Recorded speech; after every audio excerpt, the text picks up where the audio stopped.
There we go, we're Oh, live. good morning, everybody. Hi, thank you for joining us today. Sorry that we're running a little bit late, but it's so nice to be here. Robert, thank you so much for joining us today. Morning. How are you? How are you Okay, doing? sorry, we had some technical issues, Good but we're here morning.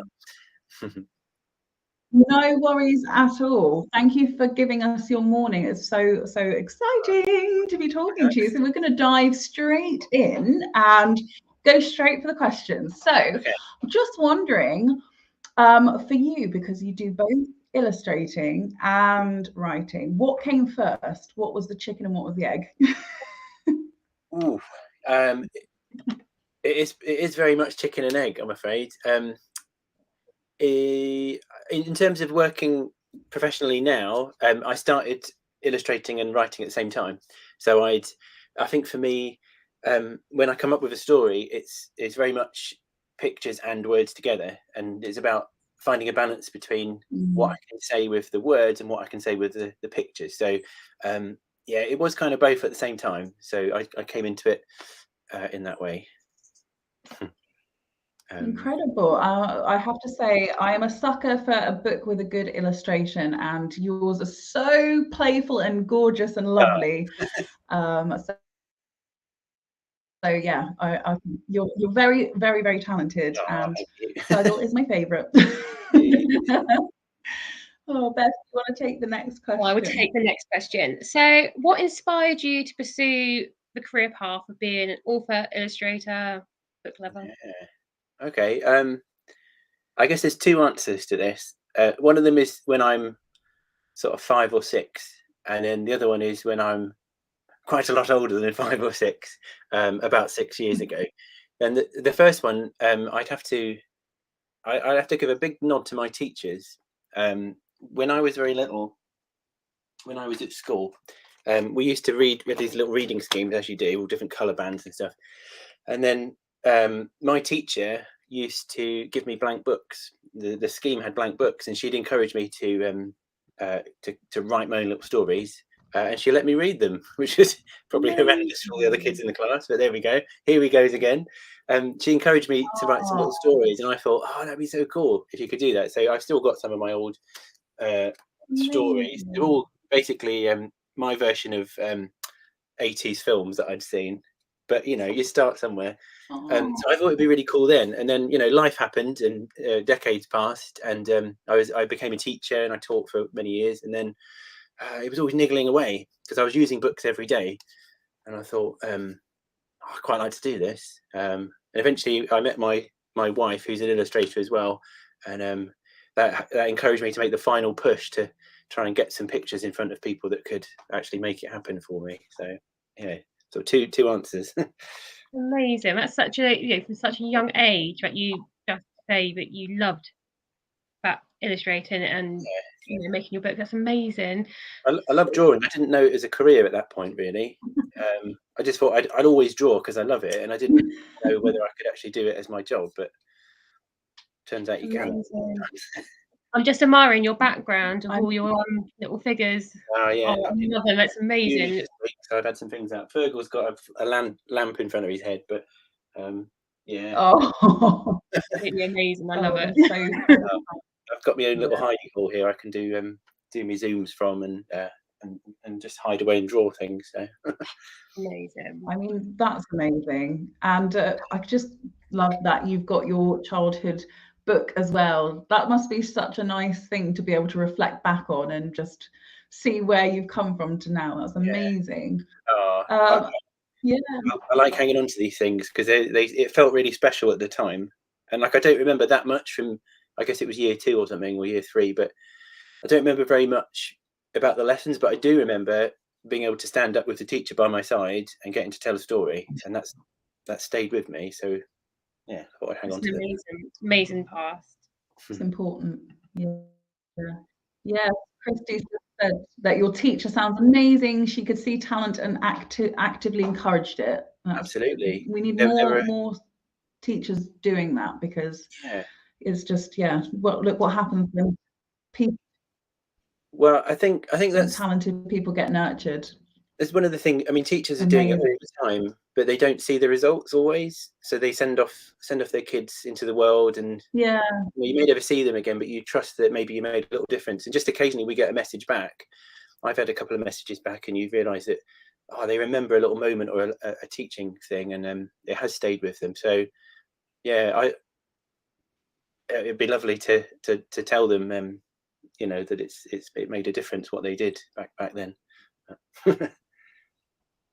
Amazing. Definitely.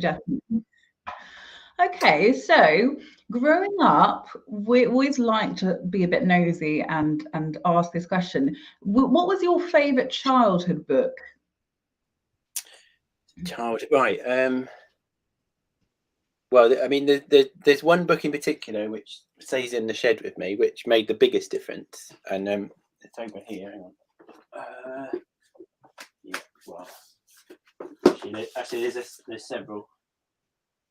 I haven't got everything with me at the moment, but there's two here. I mean, they're a bit old school, but then I am a bit old school back in the day. Having mum, I remember eating this for my birthday, and mum reading it with me in bed. And you know, obviously, we've all heard of Roald Dahl and everything, but to me, back in the 80s, that was really magical, sitting with mum and reading that and seeing the illustrations as well. So I think that went in, and also this fella, this may be my first big birthday book that I was given. I think I was 4 or 5, and this is Richard Scarry's best bumper book, and I just absolutely love his stuff. It's just so full of charm. He's just wow. He was the incredible illustrator. He seemed like he could just draw everything, and with such fun in it, and so many little jokes. And I guess I sort of aspire to try and get a little bit of that into my work. I'm not reaching his levels, but it's trying to carry on that kind of silliness and humour in my work. So that was absolutely pivotal book for me. So not a picture book like I'm doing, but something I could sit in bed and read for hours and hours and try and copy little drawings from. And that they stayed with you the entire time. That's amazing. So fantastic. I'm a huge fan of Roald Dahl. Matilda is my favourite Roald Dahl one. Well, she's such a positive little figure, isn't she, as well? Exactly. My little one, he's 5, and he's just starting to fall in love with Roald Dahl books. So makes me really happy. Roald Dahl is amazing, actually. I can't wait to introduce it to my little one. I haven't done it yet, actually, aside from the Charlie and the Chocolate Factory, actually, but there's so many good classics from Roald Dahl. So yeah, really good shout there. Oh, we've got a question here. Can you tell us more about Fergal and how he came to you? Yeah, sure. So I always carry around well, I say always, it's tailed off a bit lately because I've got 2 very young children, but I like to try and carry some paper or sketchbooks with me, and I do little doodles of I don't know, some little people, or I don't know, just little moments that could be in a book or something. And I started doodling dragons. I love dragons. I've always loved kind of goblins and monsters and dragons. I doodled dragons, and one day I drew one with a little burnt football next to him, and the smoke popping out of his nose, and he just sat there for months then. And eventually, when I started to get into this sort of journey to doing this, I met with an agent and a publisher, and they were looking through my notes from stories that I put together, and I got this one. Okay, this one. No, okay. And then there was a sketch of a dragon, and they said, "Who's this guy?" And they said, "Do you know what his story is?" And I said, "Yes." And I went off and worked out what his story was. But he's basically me when I was little. So Fergal is a little dragon who loses his temper, and when he loses his temper, he causes problems, as you can imagine, to those around him. And I remember when I was little, I had a skateboard, and I didn't want to come in for tea, and I threw my skateboard and it broke, and I never forgot that moment. I was like, oh my goodness, I'm such a silly son. See, I let it all boil up, and then now I haven't got a skateboard to play on, and I never forgot that lesson. So I guess I put that into this book. It's like every time he blows up about something, he loses the thing that he was blown up about. So he doesn't have his buns or his cakes or his dinner or his hula hoop or his skateboard or anything else. So yeah, he's like me, plus a little bit of my dog that we used to have. He had a very boxy snout with a little whiskery beard, and the way he looked at things is very, very much like how Fergal looks at things. He looks around like that. So. Yeah. Sketchbooks, me and a dog. Oh, it's amazing. That's amazing inspiration behind him. He is awesome, and we've just had Ferg. Like that was probably a typo there, but Fergal is so cute, and also Rod said my class found the football bit so funny. Oh, nice, yeah, brilliant. There's he's actually coming back next month or August, I think, with more added football, so he gets to play some actual football, and so you have to look out for that. Amazing. Thanks for the question, guys. Yeah. So what was the first book that you wrote? So yes, well, I'm trying to think. I mean, I jotted down ideas which didn't lead anywhere, because sometimes you get an idea and then you take it as far as you can. You think, actually, this is cute, but maybe there's not a story in it. I don't know. So the first one I finished was Fergal, and it was just on one piece of paper, scribble, scribble, scribble. And I tried to sort of make a structure of 3, and he burns this, and then that happens, and he burns this, and then that happens. And so he was the first one. Oops, hang on. Yeah, the first book that I got published, and this was the moment. This is, when it feels real, and you're like, you get a little packet through the post, and you open up, and it's all these fresh-smelling, lovely printed. There's nothing better than a new book smell. Yeah. I love him. It still doesn't feel quite real, but there it is. Yeah. And it was very fortunate the way it all came together. I must have, I don't know, hit the right note somehow, because it was nominated for the Waterstones prize, and I thought, this is ridiculous. I mean, I put a lot of effort into it, and I tried my hardest, but to get nominated on the first one was amazing. Yeah. I thought, well, maybe I'm not, wild thinking that I can do this. And yeah, so he'd always be special, because he was always the one that kind of opened the door, as it were. Yeah. That's a lot. That's amazing for your first book to do so well. It must feel a bit of pressure though as well, like kind of, where am I going to go from here? Absolutely. Yeah, the difficult second album and everything. It's yeah, but I think with him, because he's come back in a few stories, he leads the story. It's kind of, I know what his little world is like, and I know what the characters are, and then it's a case of sort of putting him in different situations and challenging him. And yeah, I think you can, once you set him up, you can sort of throw things at him and see what happens. But yeah, pressure. I've just read some comments here as well. Yeah, that's good. How he says. What you can't see is all the clutter which is tucked down behind the sofa. Oh, we've all got that.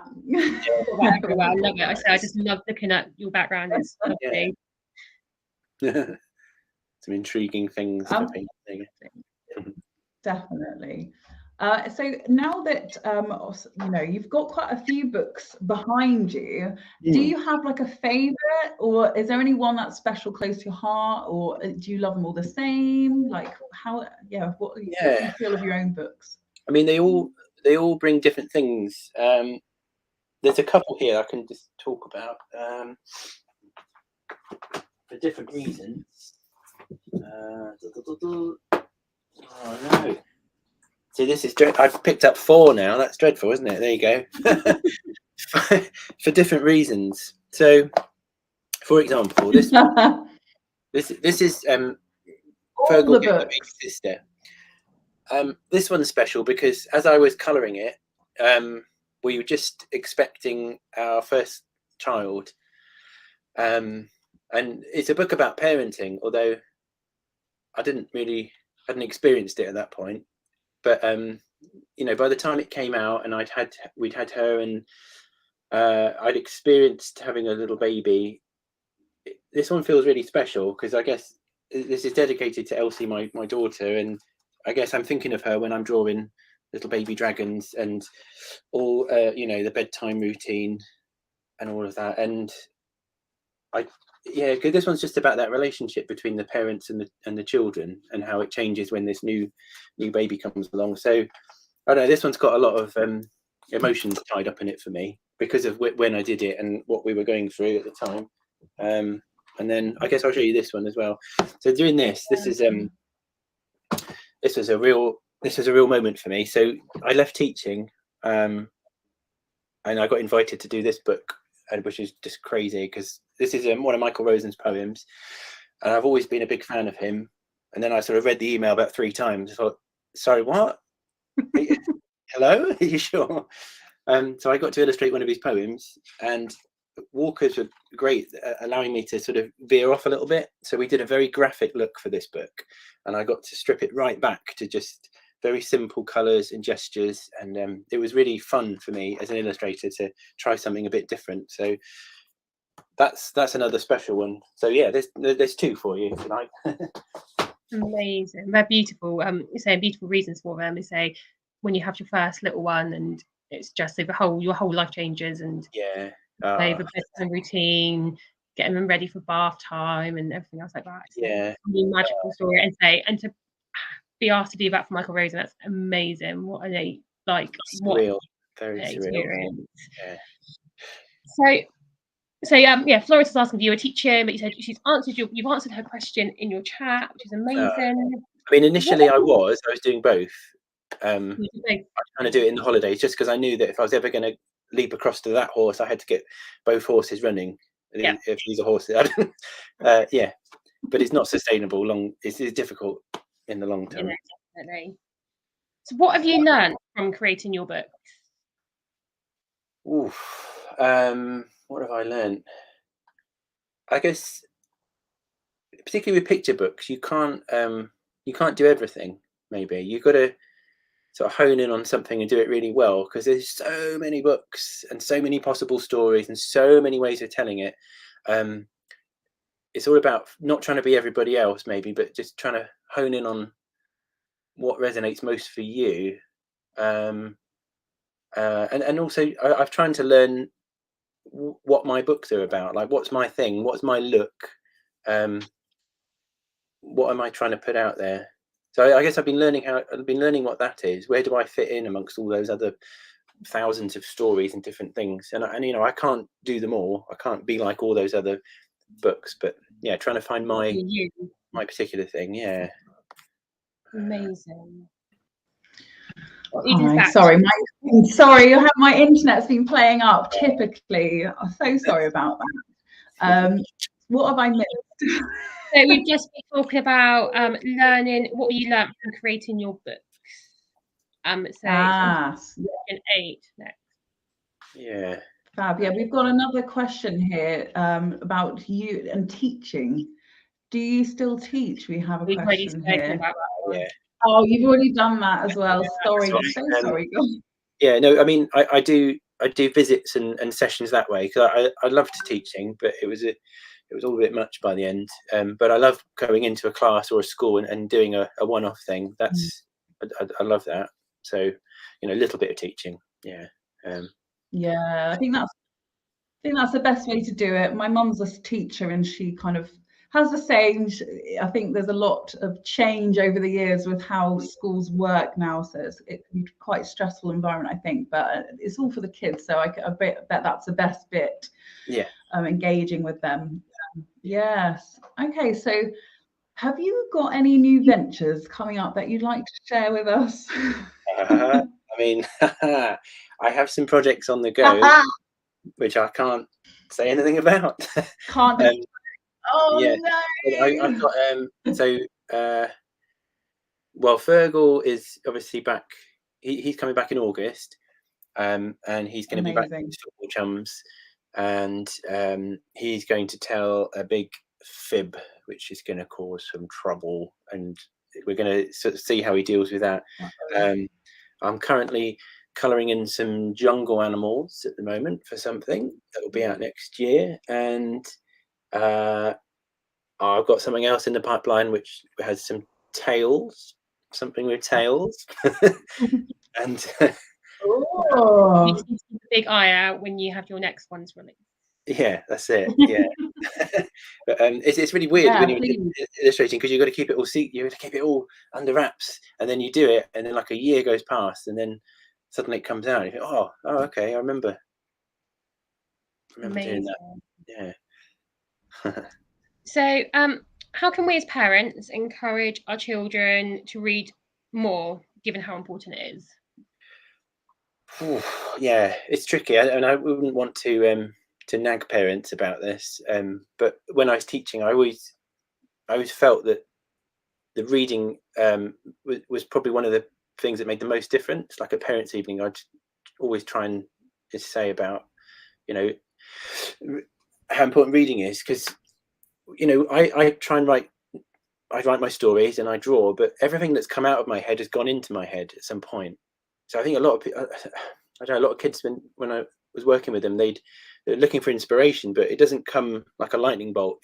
It comes from everything you've put in already. So if you were really to look at my books, you'd see stuff that I've, you know, little influences that I've read or things that I've experienced. So yeah, reading is really important. In terms of how to encourage it, I guess, follow their lead about what they want to read.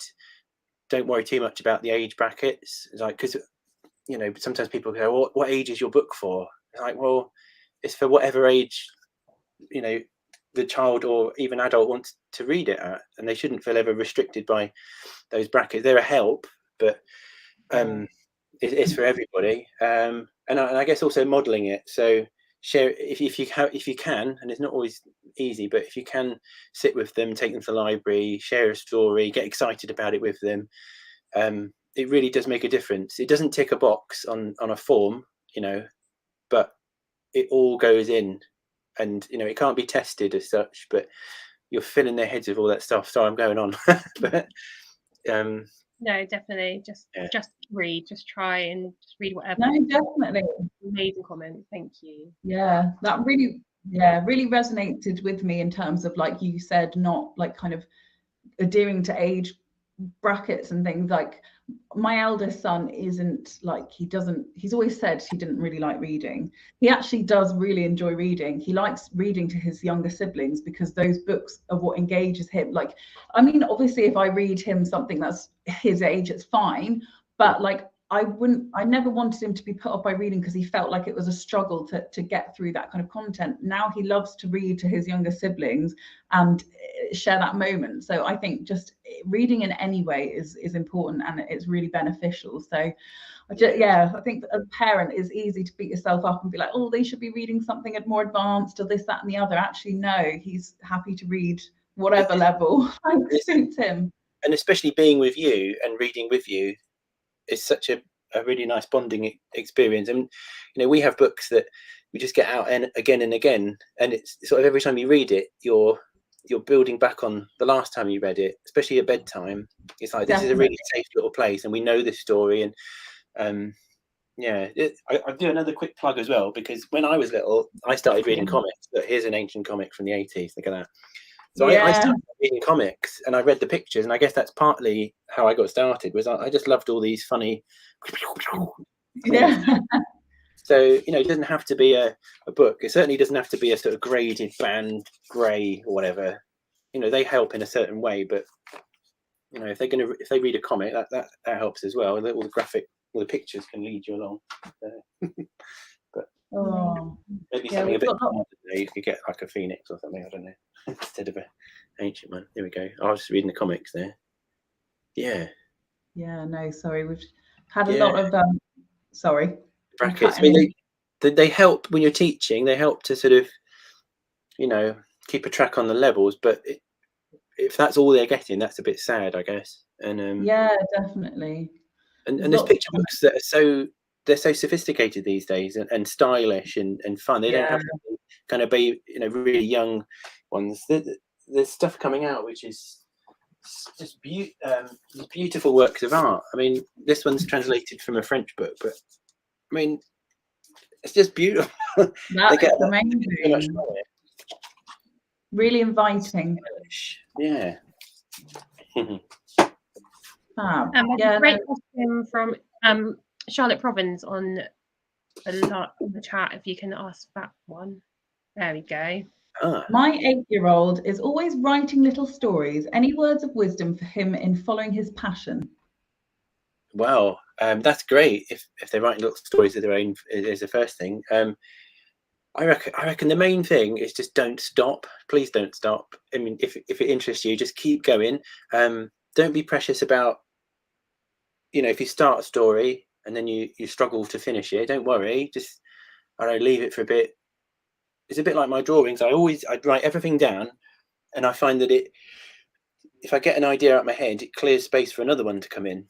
And then I've got this book, these sketchbooks full of possible stories. And I don't know if they'll ever come to anything, but you can then go back, a year later, you might look at it and go, oh, actually, that could be something. So, I don't know, it's like the biggest difference between, getting there and writing them and not is just that perseverance and just doggedly hanging on to it. Keep going. Yeah. Just perseverance and a little writing book. Especially with the illustrating, a lot of people get very frustrated with their drawings, but maybe a lot of people stop at a certain age and just sort of, that's not for me. But you get better at what you practice, so don't give up. That's true. That is wise words. Thank you. Okay, so we are now at our final question, and this is just you've to be fair, hit the nail on the head with it. It's quite similar to the question you've just been asked, but is there anything more encouraging that you can say to the younger generations about becoming a writer or illustrator? Like you say, you've just touched on it on that previous comment. Is there anything you'd like to add? Well, the thing that excites me most about this is that the books the stories that you tell and the pictures that you draw can only come from you. They're absolutely uniquely you, unless you completely rip off someone else. But they'll always have a bit of unity. So the only way that story is going to get told is if you tell it. So just imagine all the possible stories and characters that are out there that are not getting told. I find that really exciting, and I think each of you has got a unique perspective on the world based on all the things you've read and all the things you've done and all the people that you've met and all the things you love and don't love. So you've got a unique thing that you can give to everybody else that no one else can do. So I think that's quite inspiring that you can. Definitely. Yeah. That's a really inspiring way of putting it, to be fair. Like it is a gift, actually. Like you said, completely unique.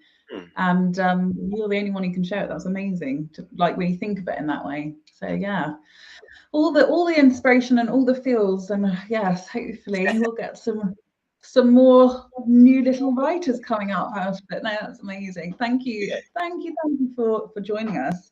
I won't keep much longer because I know you've got your little one to look after. Yeah, I've got to go and do daddy duty in a minute. Let's round up. It's Independent Book Week. Oh, sorry, I lost you there.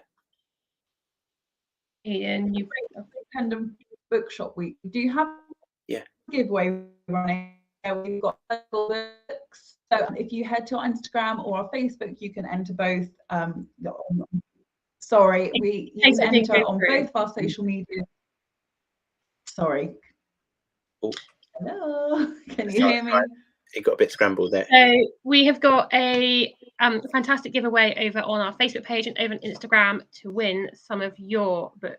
So we've more into yes, we have indeed. We're very excited. So that can help inspire a few more children to love your books and to hopefully encourage them to want to carry on reading and maybe even do some illustrating themselves. Thanks for all the comments and everyone tuning in. That's great to read those. Thank you so much. We really appreciate your time, and lovely to hear a bit more about you and your wonderful work. Thank you. Thanks for having me. Brilliant. Eden, are you still there?